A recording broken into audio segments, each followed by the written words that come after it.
तो वो जो दूरी है उस दूरी को कम करना, भगवान और जीव के बीच की दूरी को कम करना।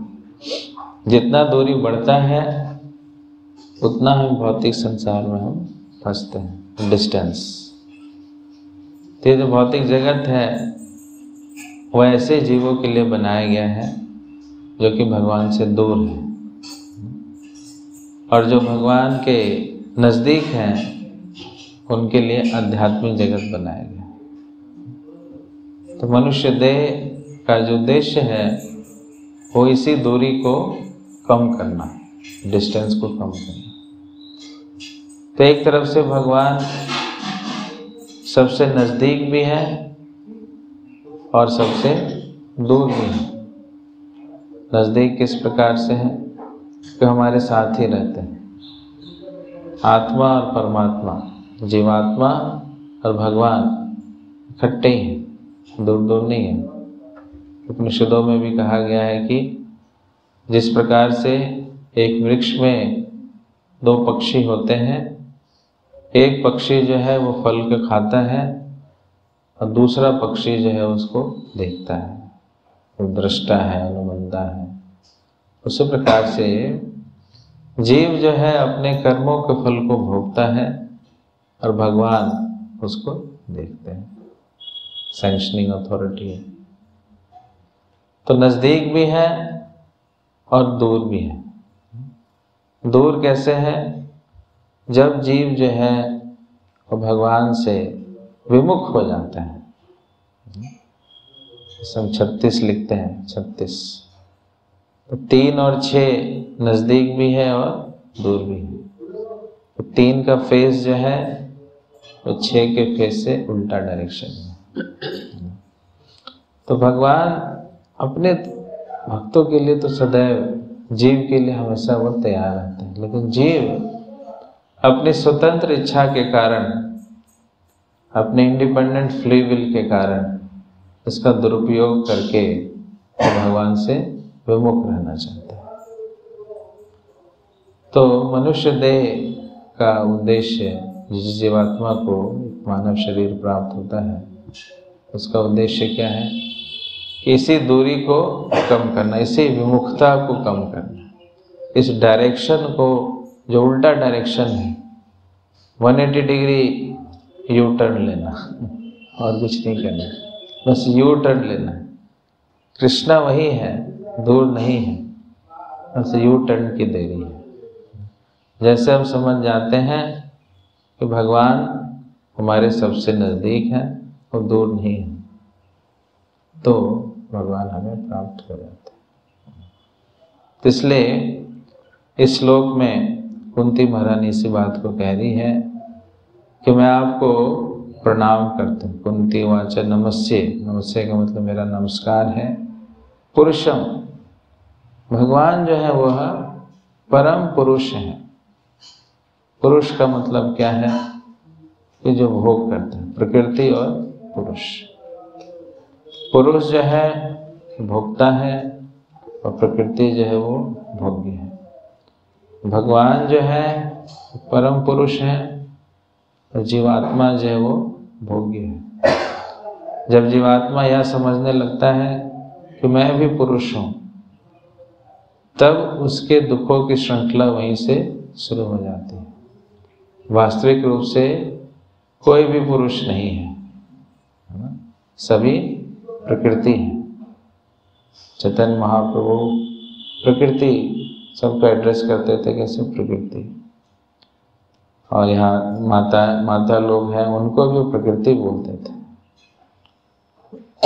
तो एक बारी मीराबाई वृंदावन में आई और वह रूप गोस्वामी से मिलना चाहती थी। तो रूप गोस्वामी ने कहा कि मैं किसी स्त्री से नहीं मिलता। तो फिर मीराबाई ने क्या उत्तर दिया? तो उनको संदेशा भेजो कि कृष्ण के अलावा यहाँ पर और कौन पुरुष आ गया।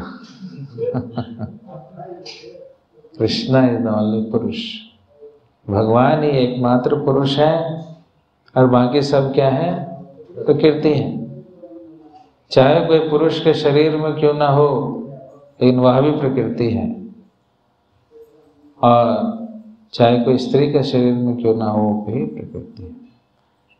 लेकिन भौतिक जगत में सभी के अंदर पुरुष का भाव है, चाहे वो स्त्री के शरीर में है, चाहे वह पुरुष के शरीर में है, दोनों के अंदर पुरुष भाव है। ऐसा नहीं कि जो पुरुष देह में है खाली उसी के अंदर पुरुष का भाव है, जो स्त्री देह में है उसके अंदर ही पुरुष का भाव है। तो इसी पुरुष भाव के कारण जीव को इस भौतिक जगत में रहना पड़ रहा है। तो जो उस पुरुष के स्वामित्व को, उनके पुरुषत्व को एक्सेप्ट नहीं करता है, तो इसको भौतिक जगत में रहना पड़ता है। जब भी हम इस बात को एक्सेप्ट कर लें कि हम पुरुष नहीं हैं, हम भोक्ता नहीं हैं, हम भोग्य हैं, तभी हमारा आध्यात्मिक जीवन वहीं से शुरू होता है। भौतिक जीवन की शुरुआत और आध्यात्मिक जीवन की शुरुआत इसी अवधारणा पे है। जब जीवात्मा इस बात को समझ जाता है कि भगवान ही एकमात्र पुरुष है और मैं कभी पुरुष नहीं बन सकता, लेकिन दुर्भाग्यवश इस भौतिक जगत में हमें पुरुष बनना सिखाया जाता है। भोग करो, सुबह से लेकर के रात तक जितना भोग कर सकते हो भोग करो, और हम आपकी सहायता करेंगे क्या करने के लिए? भोग करने के लिए। चाहे वो बच्चा है, चाहे वो बूढ़ा है, चाहे वो युवा है, चाहे वो किसी भी अवस्था में है, सबको एक ही प्रशिक्षण दिया जाता है कि आप भोग कीजिए, आप पुरुष बनिए, अपने पुरुषत्व को बना करके रखिए, अपने भोग की इच्छा को और बढ़ाओ। उसके कारण भौतिकता में, भौतिक जीवन में, ये कौन बात कर रहा है? बोल दो, अभी क्लास में बात ना करें।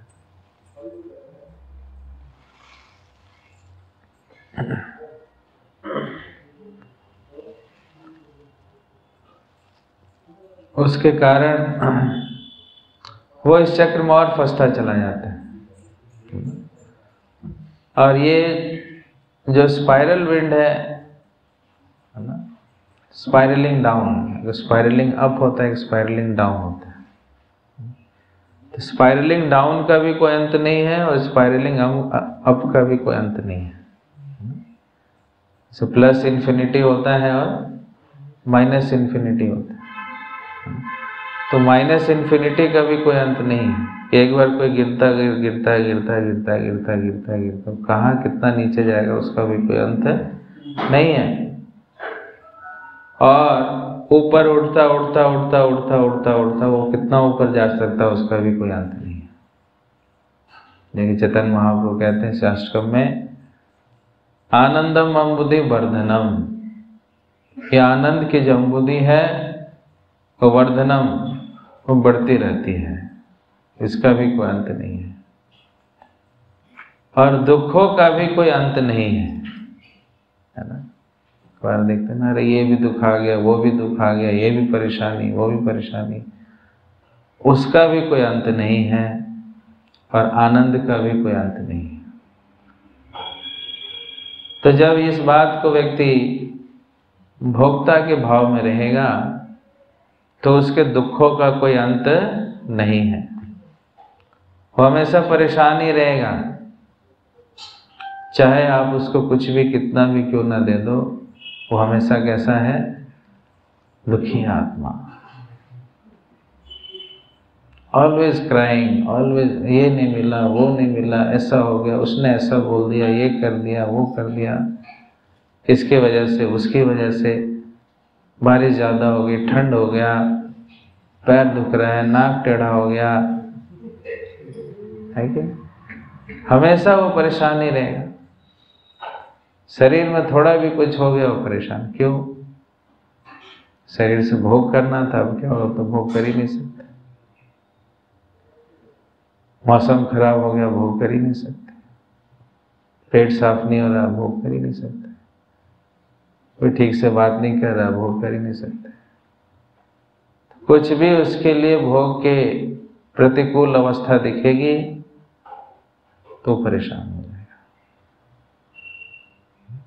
इसलिए इस भौतिक जगत में परेशान आत्माओं की कमी नहीं है, सभी परेशान है। क्यों? क्योंकि सबने अपने जीवन का लक्ष्य भोग बना के रखा हुआ है, तो परेशान तो होगा ही। तो इसलिए भौतिक जीवन की जो श्रृंखला है, उसकी शुरुआत है, वो इसी अवधारणा से शुरू हो जाती है और उसको दुख का कोई अंत नहीं है।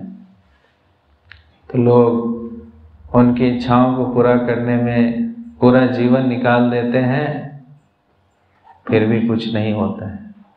और रोता हुआ आता है और लास्ट तक रोता ही रहता है। बच्चा आप देखो, रोता हुआ पैदा होगा, जीवन भर रोता रहेगा और अंत तक रोता रहेगा। ये नहीं मिला, वो नहीं मिला, इसका ऐसा हो गया, वो हो गया, ये हो गया। ऑलवेज क्राइंग, क्योंकि वह ऐसे चीज की कल्पना कर रहा है जो कभी हो नहीं सकता। मिर्ची है, वो कभी मीठा नहीं हो सकता। नमक है, वो कभी मिर्चा नहीं हो सकता। उसका स्वभाव है, सबका अपना अपना स्वभाव। तो जबरदस्ती हम किसी को वो चीज नहीं बना सकते कि जो नहीं है। मैं बचपन में एक कहानी सुनी होगी कि गीदड़ का एक समूह था। एक गीदड़ जो है वह एक ऐसे गड्ढे में गिर गया जिसमें नील था, डाई, ब्लू डाई था। उसके कारण क्या हो गया कि वह जो गीदड़ है वह नीला बन गया। और जब वो उससे बाहर निकला तो सबने बोला, अरे ये कैसा जानवर है, ये तो सबसे अलग है। और सभी गीदड़ों ने मिलकर के उसको क्या बना दिया?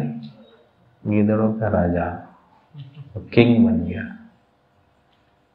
किंग बन करके घूमता था तो गीदड़ ही, लेकिन सब बोल रहे थे कि ये तो अलग है, कुछ अलग है। और एक दिन, एक रात्रि, पूर्णिमा की रात्रि थी, फुल मून के दिन सारे गीदड़ हाउल करते हैं, चिल्लाते हैं अपनी आवाज में। सबने आवाज निकाली, इसने भी आवाज निकाल दी। तो सभी ने कहा, इसमें क्या स्पेशल है, तो हमारा जैसा ही है, कुछ गड़बड़ है।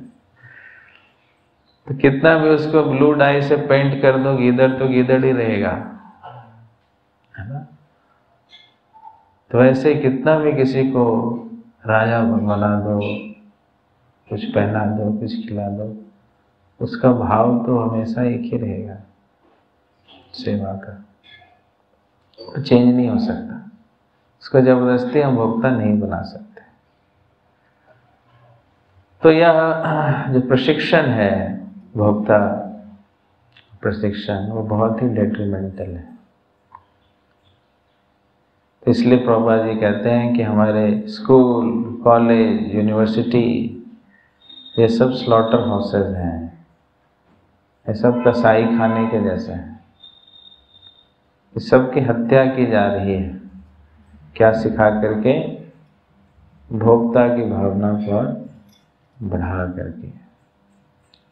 और इसलिए आप देखेंगे कि समाज में अशांति है, क्राइम रेट्स बढ़ रहे हैं, गलत चीज़ें बढ़ रही हैं, घर में लड़ाइयाँ हो रही हैं। जीवन का उद्देश्य क्या बना रखा है? पैसा, किसी तरह से पैसा लाओ, कुछ भी करो। चरित्र खराब होता है, कुछ भी होता है, कोई फर्क नहीं पड़ता है। झूठ बोलो, मक्कारी करो, करप्शन करो, कहीं से भी आपको पैसा लाना है। ये जीवन का लक्ष्य बना करके किस प्रकार से समाज में शांति आ सकती है? कभी ये संभव है? कभी संभव नहीं। इसलिए भगवान ही एकमात्र क्या है? पुरुष हैं, वो परम पुरुष हैं। इसलिए गीता में भगवान कह रहे हैं, भोक्तारम जब तपसाम सर्वलोक महेश्वरम सुहृद सर्वभूतानां ज्ञाता माम शांति दृश्यते, कि सभी गतिविधियों का भोक्ता कौन है? मैं। कृष्ण ही हमारे सभी गतिविधियों के भोक्ता है। तो जो भी हम गतिविधि करते हैं उसमें यह देखना है कि यह किसकी प्रसन्नता के लिए की जा रही है। जब वह गतिविधि कृष्ण की प्रसन्नता के लिए की जाएगी तो वो हमारा शुद्धिकरण करता है। लेकिन जब वो गतिविधि कृष्ण के अलावा किसी अन्य के लिए की जाएगी तो वह हमारे दुख, परेशानी, चिंता, आसक्ति, भय, शोक, इस प्रकार की भावनाओं को जनरेट करती है। इसलिए इतना कुछ करने के बावजूद भी लोग दुखी रहते हैं, क्योंकि उनके गतिविधि का जो उद्देश्य है वह नहीं पता है। तो सिर्फ कर्म करना ही सब कुछ नहीं है कि जी हम काम करते हैं, नहीं, किसके लिए काम करते हैं? आपका बॉस कौन है? Who is your boss? अगर वह बॉस स्वामी कृष्ण नहीं है तो वह काम हमेशा हमें परेशान करेगा, दुखी करेगा, बंधन से बांधेगा। अगर वह बॉस भगवान है, श्री कृष्ण है, तो वही कार्य हमें शुद्ध करता है। तो कर्म से अपने आप को हम कभी भी अलग नहीं कर सकते, और हमारा एक ही अधिकार है जो भगवान कहते हैं, कर्मण्यवाधिकारस्ते। और कोई अधिकार है ही नहीं, फल में तो अधिकार है ही नहीं। माँ फलेषु कदाचन, कदाचना का मतलब कभी नहीं। फल में तो हमारा अधिकार कभी हुआ ही नहीं है। फल हमेशा भगवान को जाएगा। ये तो थंब रूल है, इसका ना थंब रूल। ये थंब रूल है कि फल हमेशा किसको ऑफर होगा? कृष्ण को ऑफर होगा। जिस फल पे हम हक जमाएंगे वह फल हमारे लिए बहुत ही मुश्किल पैदा करता है। तो अधिकार किसमें है? कर्म में है। फल में कोई अधिकार नहीं है, तो काम तो करना पड़ेगा। लेकिन दुर्भाग्यवश लोग फल चाहते हैं, काम कोई नहीं करना चाहता। लेकिन उनको यह नहीं पता है कि फल वो कभी भी ग्रहण नहीं कर सकते। वो क्या कर सकते हैं? केवल कर्म कर सकते हैं। वो एक ही अधिकार भगवान ने हमें दिया। जैसे बचपन में आपने हिस्ट्री में पढ़ा होगा, स्वतंत्रता हमारा जन्म सिद्ध अधिकार है।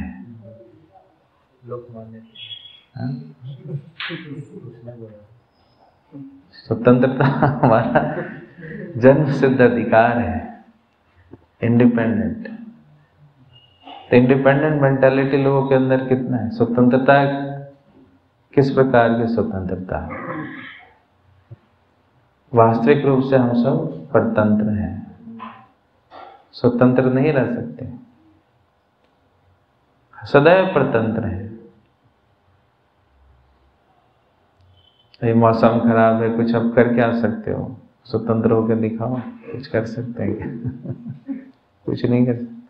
कोई बीमारी लग गई, क्या हम कर सकते हैं? कुछ नहीं कर सकते। हमेशा ही हम परतंत्र हैं, स्वतंत्र कभी नहीं हो सकते। तो यह भी गलत सिद्धांत पढ़ा दिया हमें। स्वतंत्रता हमारा जन्मसिद्ध अधिकार है, परतंत्रता हमारा जन्मसिद्ध अधिकार है। माया के अधीनस्थ हम सभी हैं। अब खाली ऑप्शन चूज करना है कि माया के अधीन होना है या योग माया के अधीन, महामाया के अधीन होना है या फिर योग माया के अधीन होना है। अधीन तो होना पड़ेगा। फिर बोले कि नहीं, मैं अधीन नहीं हो सकता, मैं तो स्वतंत्र हूं। तो हो ही नहीं सकता, तो किसी न किसी अधीन तो रहेगा ही। तो भक्त जो होते हैं वह योग माया के अधीनस्थ होते हैं। महात्मानस्तु माम पार्था दैवीं प्रकृति आश्रिता। कि राधा रानी की कृपा, राधा रानी के अनुगत होकर के, गुरु परंपरा के अनुगत होकर के वो भगवान की सेवा में लगते हैं। तो चाहे तो माया की सेवा कर सकते हैं या फिर महामाया की सेवा, योग माया की सेवा कर सकते हैं। तो इसलिए स्वतंत्रता हमारा जन्म सिद्ध अधिकार है, ये गलत वाक्य है। स्वाभाविक रूप से हम परतंत्र हैं, सदैव परतंत्र हैं, परतंत्र थे, परतंत्र हैं और परतंत्र रहेंगे। इसलिए भक्ति सिद्धांत महाराज से जब प्रभुपाद जी मिले तब उन्होंने कहा कि आप तो पढ़े लिखे युवक हो, क्यों नहीं इसका प्रचार करते हो, चैतन्य महाप्रभु की शिक्षाओं का प्रचार करते हो। प्रभुपाद जी ने कहा कभी हमारा देश परतंत्र है, जब हम स्वतंत्र हो जाएंगे तब प्रचार करेंगे।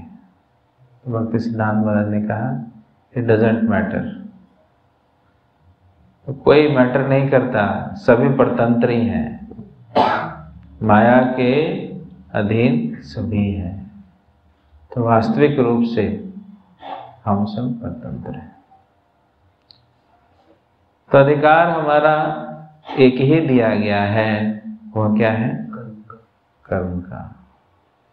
अब वो कर्म किसके प्रसन्नता के लिए? भगवान की प्रसन्नता के लिए। कर्म तो करना ही है।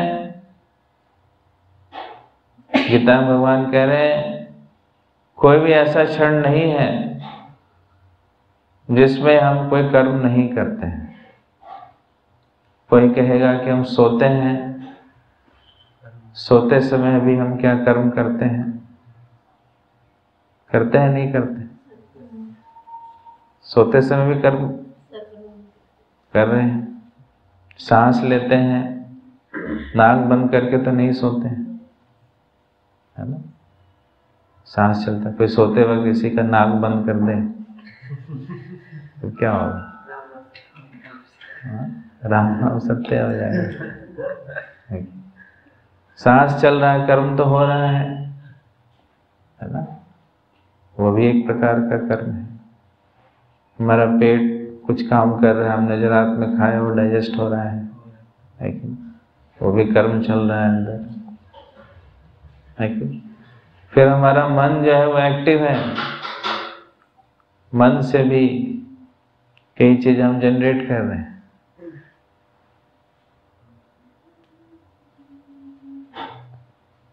उसका प्रभाव भी पड़ता है। हम देखते हैं कई बार अगर आपको बुरे सपने आते हैं तो फिर आप डर जाते हो। जब अच्छे सपने आते हैं तो खुश हो जाते हैं। कई आइडियाज हमें सपने में प्राप्त होते हैं, है ना? कई स्टूडेंट है अपना मैथ्स का इक्वेशन सपने में सॉल्व करते हैं और सुबह उठते ही सारा सॉल्व कर देते हैं, है ना? तो ये क्या है? इसका चल रहा है अंदर ही अंदर। कई ऐसे उलझे उलझे चीजें हैं जो सपने में क्लियर हो जाता है कि नहीं? तो कर्म हो रहा है, तो कोई अगर कहे कि हम कर्म नहीं करते हैं सोते वक्त, तो ऐसा नहीं, ऑलवेज वो एक्शन मोड में है। तो एक्शन मोड हमेशा ऑन रहता है, इसलिए कृष्ण कहते हैं कर्मण्ये वाधिकारस्ते, कि आपका अधिकार केवल कर्म करना। तो जो इस सिद्धांत को समझ जाता है कि जब कर्म करना ही है, इसमें कोई विकल्प है ही नहीं, तो क्यों ना वह कर्म भगवान की प्रसन्नता के लिए किया जाए। और जो कर्म हमने भगवान की प्रसन्नता के लिए किया, उससे जो फल मिला वह भी भगवान को जाएगा। भगवान की संपत्ति है तो भगवान को ही जाएगी।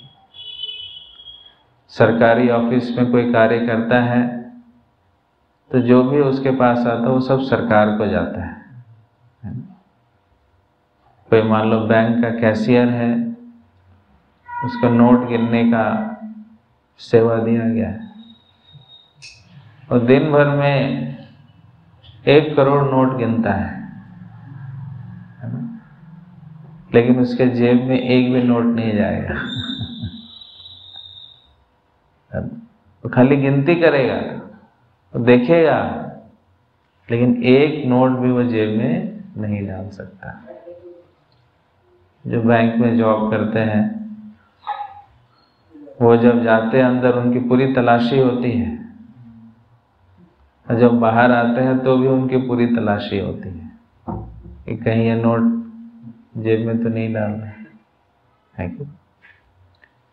वैसे जो हलवाई है खूब मिठाई बनाएगा, लेकिन एक भी मिठाई वो खा नहीं सकता है। समोसा, जलेबी, कचौड़ी, गुलाब जामुन, पराठा, वो सब बनाएगा, लेकिन एक भी वो नहीं खाएगा। कब खाएगा? जब उसका मालिक बोलेगा कि एक लड्डू खा लो चलो। ऐसे वो नहीं खा सकता। जब उसको परमिशन दी जाएगी पराठा खाने की, लड्डू खाने की, तब वो खाएगा। लेकिन बनाएगा सब कुछ अपने मालिक की प्रसन्नता के लिए। तो उसी प्रकार से इस सिद्धांत में बहुत स्पष्टता होनी चाहिए कि हमारा जो कार्य है वो केवल सेवा है। सेवा को सेवा भाव से करने का है और कुछ नहीं। और जो भी फल है वो सब कृष्ण को अर्पित होगा। और प्रसाद के रूप में जो मिल गया वो मिल गया। प्रसाद में हमारा अधिकार नहीं है कि मुझे प्लेट में 10 लड्डू चाहिए। प्रसाद, फिर वो प्रसाद को तो हक हो गया। प्रसाद का मतलब क्या है? कृपा,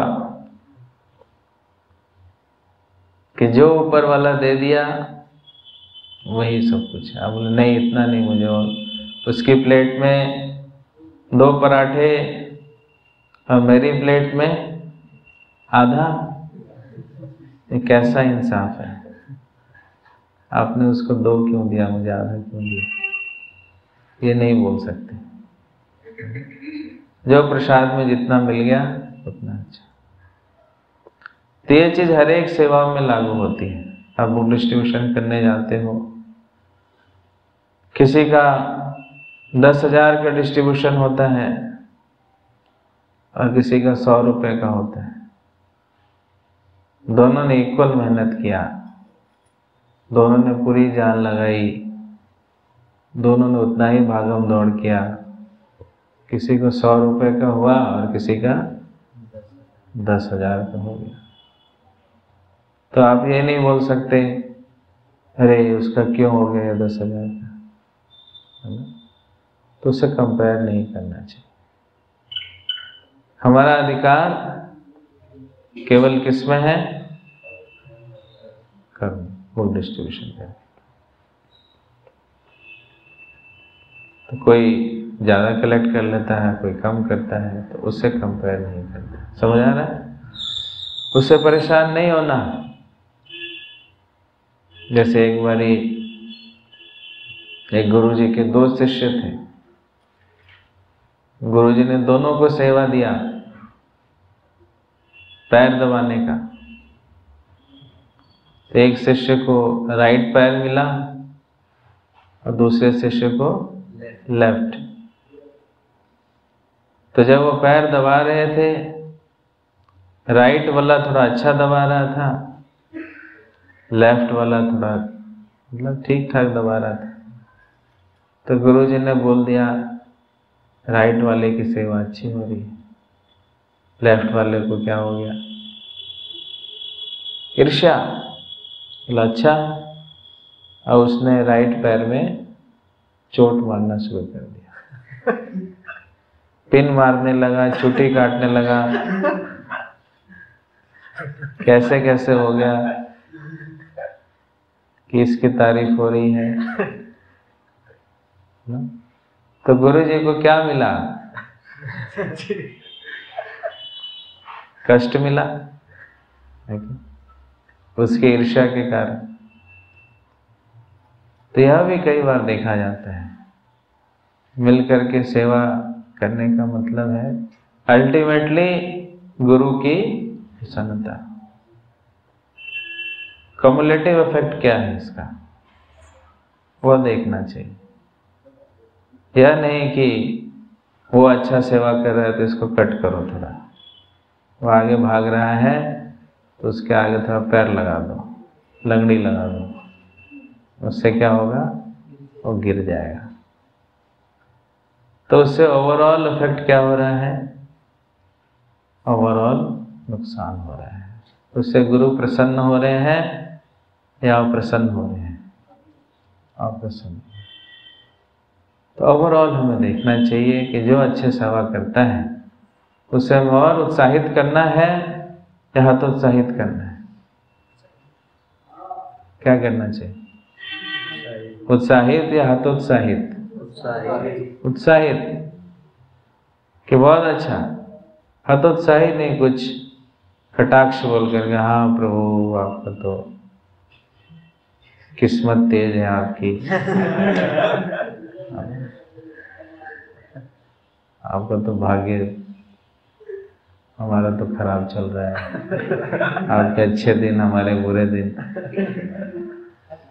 ऐसा उल्टा सीधा कुछ कुछ बोल करके उसके उत्साह को किसी प्रकार से यह भी हमारे स्तर तक आ जाए, हम सब एक पेज पे रहेंगे, कोई हमसे आगे क्यों निकलेगा? नहीं, इसको कहते हैं क्रैब मेंटेलिटी है ना।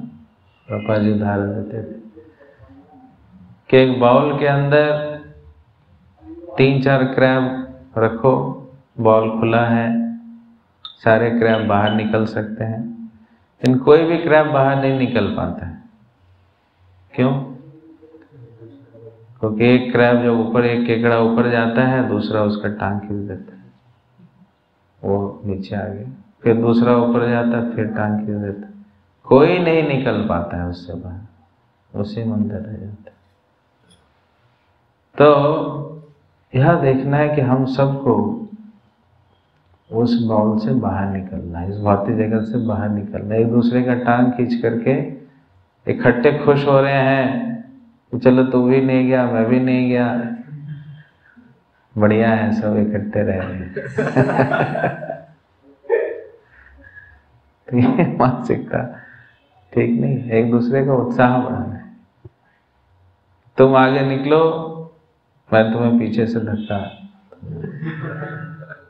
है ना, पैर नहीं खींचूंगा, धक्का दूंगा, सपोर्ट करूंगा। तो ये वास्तविक मित्रता है, मतलब फ्रेंडशिप का वास्तविक मतलब क्या है? कि एक दूसरे को सहयोग करना, सपोर्ट करना, ना कि उसको परेशान करना और उसका पीछे खींचना। तो यह भाव नहीं होना चाहिए। पांडवों के प्रसंग में हम देखते हैं सब एक दूसरे की कितनी सहायता करते, प्रचेता एक दूसरे की कितनी सहायता करते हैं। तो उससे भगवान ज्यादा प्रसन्न हुए, भगवान को वो आकर्षित कर पाए सहयोग के माध्यम से, कोऑपरेशन के माध्यम से।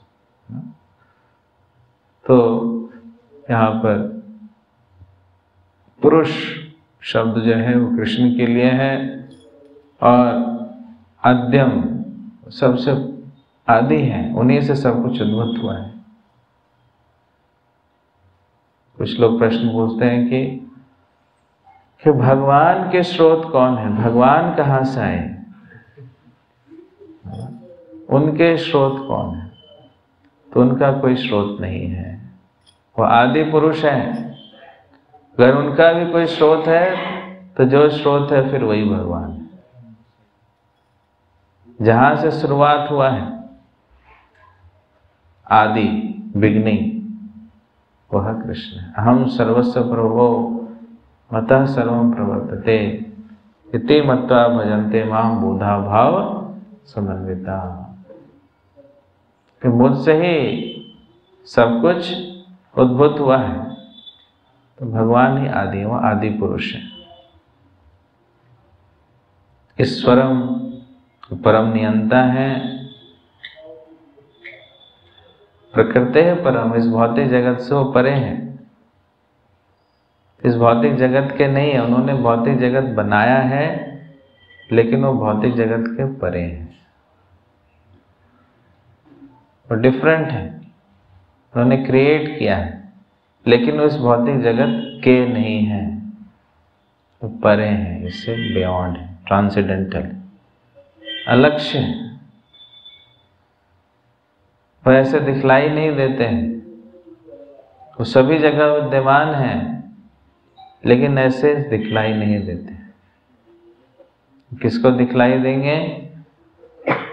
जो इस प्रकार के अपने दृष्टिकोण को योग्य बना लेता है, क्वालिफाई कर लेता है।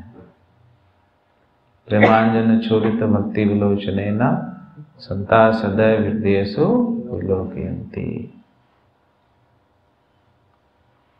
तो लक्ष्य भी है किसके लिए? जो उनके प्रति श्रद्धा, प्रेम, सेवा भाव रखता है, उसके लिए वो लक्ष्य है। सदैव वो उसके दर्शन करता है और भगवान उसको देखते हैं। लक्ष्य सर्वभूतानां अंतर बहिर अवस्थितम, अंदर भी है और बाहर भी है। तो नरसिंहा तो नरसिंहा, वो अंदर भी हमारे और हमारे बाहर भी है। तो कहीं जाने की जरूरत नहीं है। हम सो रहे हैं तो भी भगवान हमारे साथ है, खा रहे हैं तो भी भगवान हमारे साथ है, चल रहे हैं तो भी भगवान हमारे साथ है। कोई ऐसा स्थान नहीं है जहाँ पर भगवान हमारे साथ नहीं है। जब हम भगवान को भूल जाते हैं कि नहीं भगवान अभी तो हमारे साथ नहीं है, अब हम कुछ भी कर सकते हैं, वो हमारे लिए माया है। माया का मतलब ही है, कृष्ण है सूर्य सम माया, जहाँ नहीं कृष्ण तहाँ माया अधिकार। माया कहाँ ट्रैप करती है? जब एक अब कृष्ण हमारे साथ नहीं है, ये मूर्खता है। कृष्ण हमेशा हमारे साथ है, चाहे हम घर में हैं, चाहे मंदिर में हैं, चाहे ऑफिस में हैं, चाहे स्कूल में हैं, चाहे कॉलेज में हैं, चाहे हिसार में हैं, चाहे चंडीगढ़ में है, चाहे बस में हैं, चाहे डिस्ट्रीब्यूशन कर रहे हैं, प्रसाद खा रहे हैं, सो रहे हैं, किसी से बात कर रहे हैं, लेक्चर सुन रहे हैं, तो हमेशा हमारे साथ। तो जब इस बात को हम समझ जाते हैं कि कोई भी ऐसा पल नहीं है, कोई भी ऐसा स्थान नहीं है जिसमें कृष्ण हमारे साथ नहीं है, तो ये वास्तविक ज्ञान है, इसी को असली ज्ञान कहते हैं। ज्ञान का क्या मतलब? इस चीज का ज्ञान होना, इस बात का अनुभूति होना, इस बात का साक्षात्कार होना कि कृष्ण सदैव हमारे साथ है, वो कभी हमसे छोड़ के नहीं जाते। तो जब कोई समझ जाता है कृष्ण हमारे साथ है, बस उसके सारे दुख वहीं पे खत्म। जब आप समझोगे कि मैं अकेला हूं और कोई नहीं मेरे साथ, तब दुखी हो जाओगे। जब आप समझोगे कि नहीं, कृष्ण मेरे साथ है, मैं कभी अकेला नहीं हो सकता, तो सारे दुख वहीं समाप्त। अकेलापन किसी को पसंद नहीं है। भौतिक जगत में हम देखते हैं क्या कि लोग, परिवार सब न्यूक्लियर फैमिली है। शहरों में बहुत बुरी स्थिति है। बच्चे का जी ऑस्ट्रेलिया में, आप कहाँ हो? चंडीगढ़ में हो। घर का बहुत बड़ा है, अकेला घर खाने को काटने को दौड़ता है। तो कैसे इस एक अकेलापन को कैसे हटाएं? कुत्ते ले लेते हैं, पेट ले लेते हैं, डॉग की सेवा करेंगे। पापा जी कहते हैं अगर गॉड की सेवा नहीं करोगे तो फिर डॉग की सेवा करो। और डॉग की सेवा आजकल बहुत तेजी से हो रही है। बहुत तेजी से आप देखेंगे, डिस्ट्रीब्यूशन में भी आप जाते हो, नहीं, एक पूरा सीट रिजर्व होता है उनके लिए, पूरा जीव निकाल करके हमें देखते रहते हैं ना, ये क्या कर रहे हैं। और यहाँ तक कि आप उसको कुत्ता भी नहीं बोल सकते।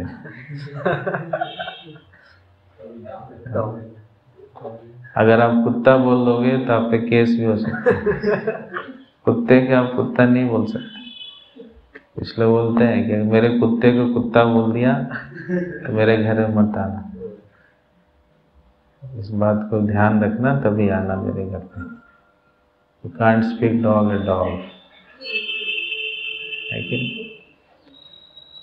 तो उनके लिए अलग रेस्टोरेंट है, अलग कपड़े आते हैं, उनका सैलून है, और यहाँ तक कि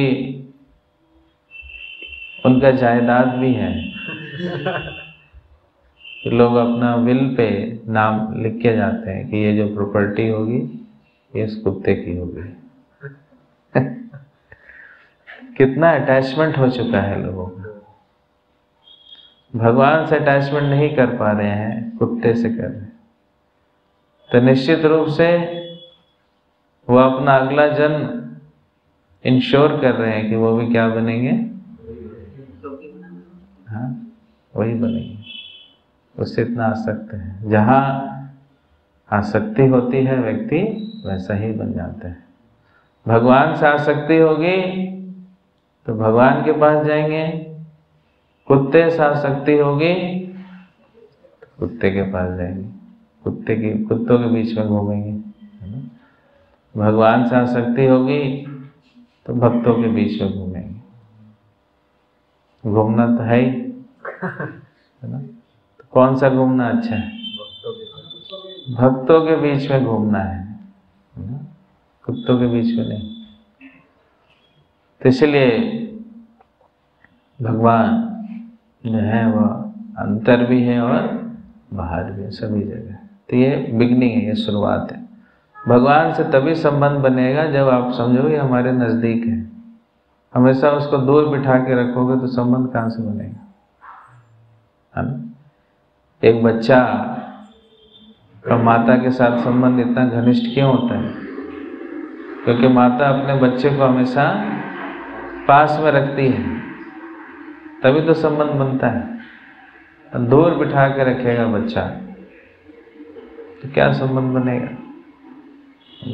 यही हो रहा है कि कुछ माताएं हैं, ऑफिस जाती हैं और अपने बच्चों को क्रच में छोड़ के चली जाती हैं।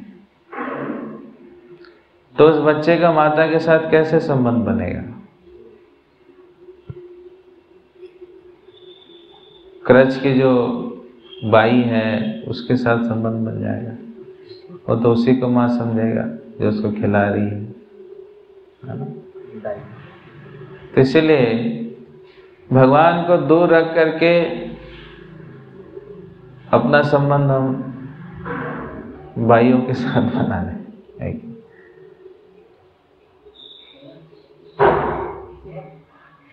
तो असली संबंध नहीं है। तो नजदीक है, जब तक आप नहीं समझेंगे कि भगवान हमारे नजदीक है, आप खाली समझोगे दूर बैठे हुए हैं कहीं पे गोलोक धाम में, ऊपर से अपना सिक्का जमा रहे हैं, हमें ऐसे छोड़ दिया लावारिस ऑर्फन, तो क्या संबंध बनेगा? तो जो अवेलेबल है उसी संबंध बनेगा। फिर यही हो रहा है, लोग उल्टे सीधे चीजों संबंध बनाए जा रहे हैं, भगवान को भूलते जा रहे हैं। क्यों? वो तो दूर बैठे हैं। अल्लाह ताला 7वें आसमान पे बैठा हुआ है।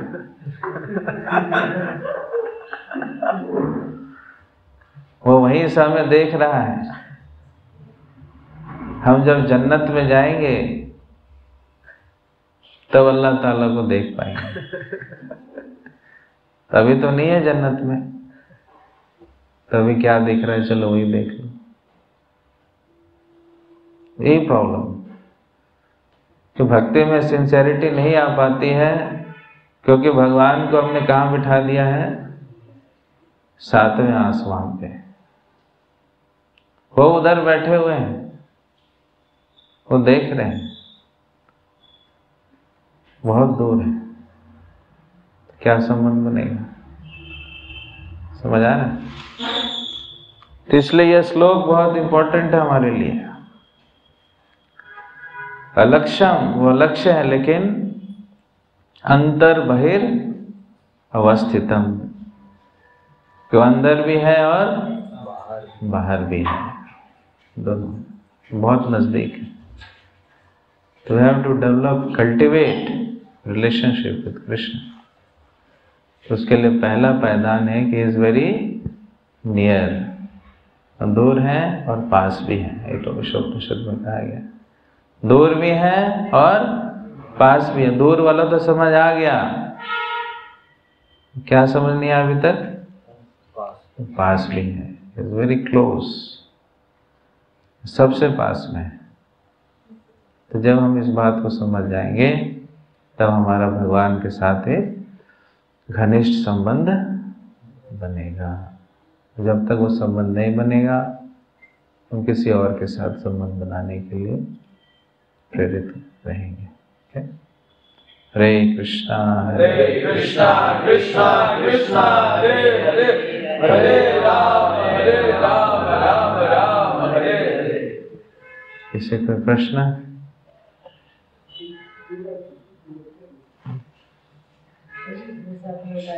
हमें जूता लेना जो है कृष्णा कैसे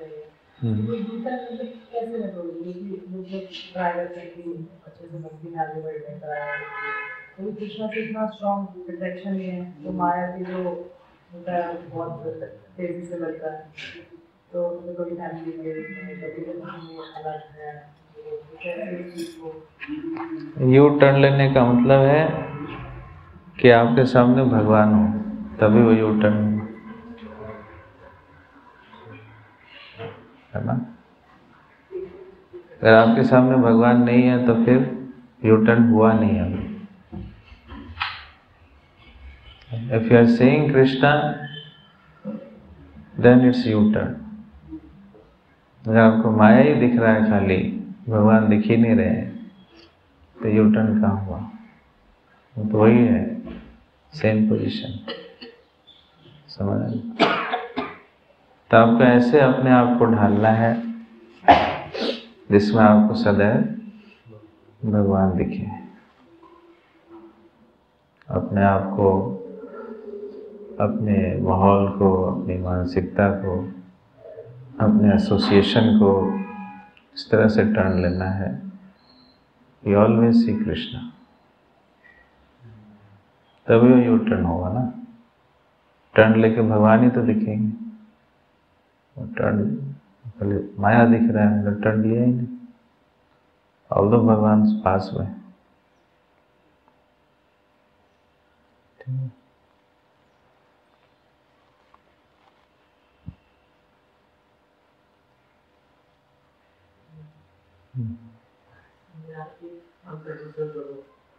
भगवान से आए, एक जो कहता है मम्मी बच्चों जीव लोग, जीव जो है सारे मेरे हैं। तो फिर मायावाद थोड़ी कहती है कि हम भगवान से जाके मिल जाए, उस लोग के साथ तो जीव है मिल जाएंगे। ऐसे तो मेरे यहाँ से सब कुछ बैठे आया, तो मायावाद थोड़ी कह रही है तो भगवान मिल जाएंगे, निर्विशेष। फिर क्या हो जाएगा उसके बाद? मिलना और विलीन होने में फर्क है। मायावाद विलीन बोलते हैं। विलीन, विलीन मतलब एक होता है। अच्छा विलीन कह रहा हूँ ना, मिलना ये कह रहे, मिलना और विलीन होना अलग है। अलग मिलने के मतलब मैं आपसे मिल लिया, हाँ, विलीन अलग होता है। मिला ना, सुबह मिला आपसे, आपने विलीन तो नहीं होगा।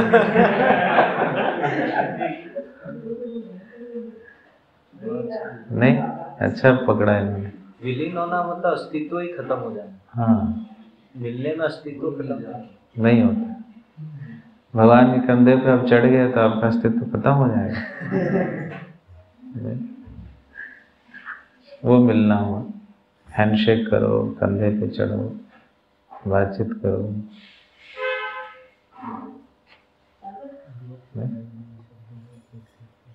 कुछ और पूछ रहे थे आप? पूछो, समझ आ गया आपको? चलो फिर ठीक।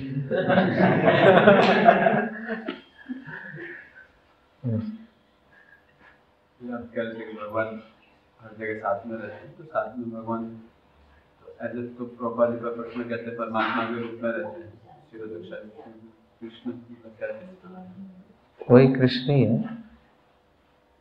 जब आप इस बात को समझ जाओगे कि पास में है, तो वही परमात्मा कृष्ण सेम ही है,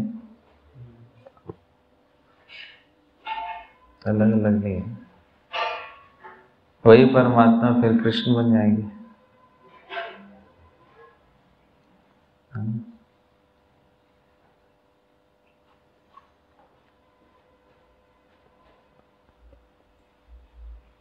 नहीं? तो प्रभु जो परम पुरुष है और जो उनके अवतार, उनमें कोई, और जो अंश अवतार है उनमें कोई फर्क नहीं, एक ही भाव का है। भाव का। कृष्ण में मधुरता ज्यादा है।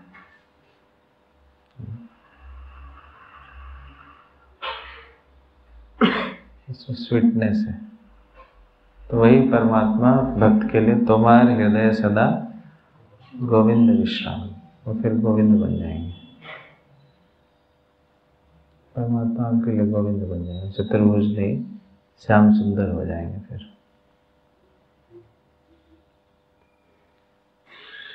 और ऐसा तो नहीं है गोविंद परमात्मा वाला कार्य नहीं कर सकते, वो तो कर ही सकते।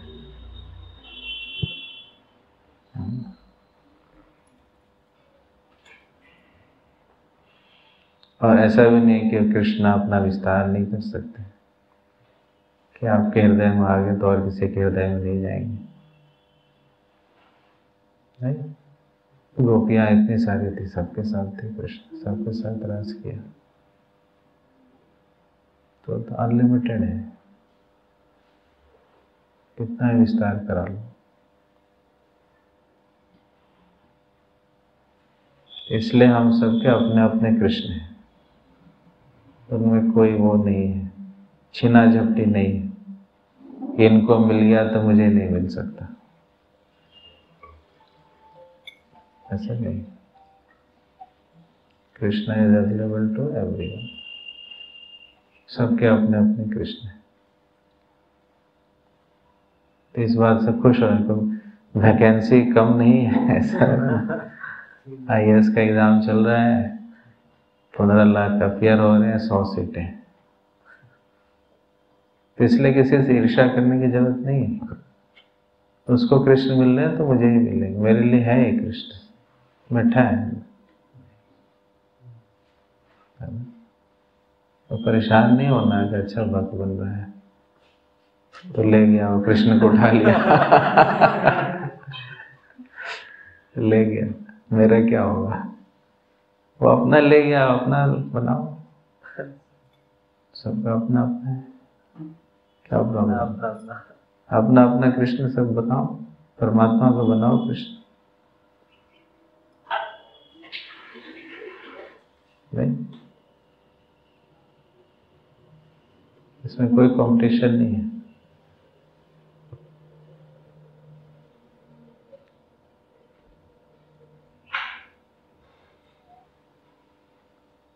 ठीक है, क्लियर हुआ नहीं?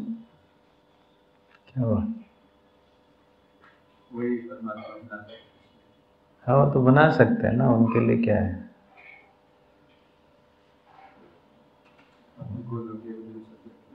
गोलोक में वही कृष्ण मिलेंगे।